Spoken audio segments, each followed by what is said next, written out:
Today we are going to see about functional organization of sensory system. அதாவது unit 2ல sensory system and motor system and visual system மூணு system neurology இருக்கக்கூடிய systems பத்தி பார்க்க போறோம்.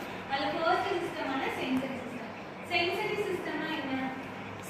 It's responsible for senses. நம்ம பாடியில இருக்கக்கூடிய senses க்கு வந்து process பண்ணக்கூடிய system தான் sensory system. என்னென்ன senses இருக்கு?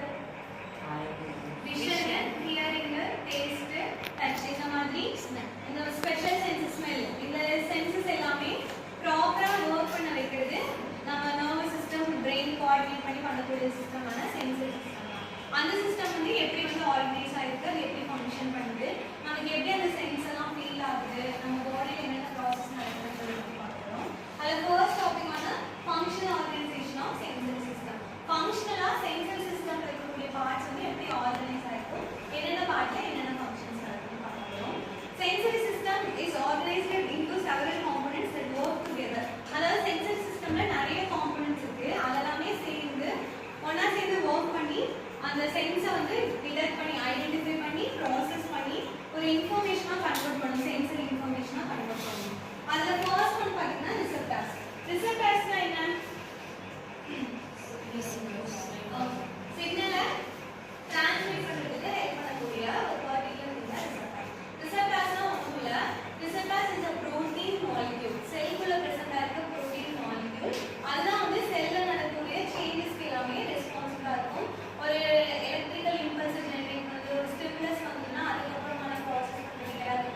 Functional properties. அதுக்கப்புறம் பார்த்தீங்கன்னா ரிசெப்டார்ஸ்க்கு அடுத்து இருக்கக்கூடிய டாபிக் வந்து டிரான்ஸ்கிரிப்ஷன். டிரான்ஸ்கிரிப்ஷன்னா என்னன்னா conversion of stimulus into an electrical signals. அதாவது ஸ்டிமுலஸ் வந்து எக்ஸ்டர்னலாவோ இன்டர்னலாவோ ஜெனரேட் ஆயிடுச்சு, அதை வந்து ஃபர்தரா என்னவா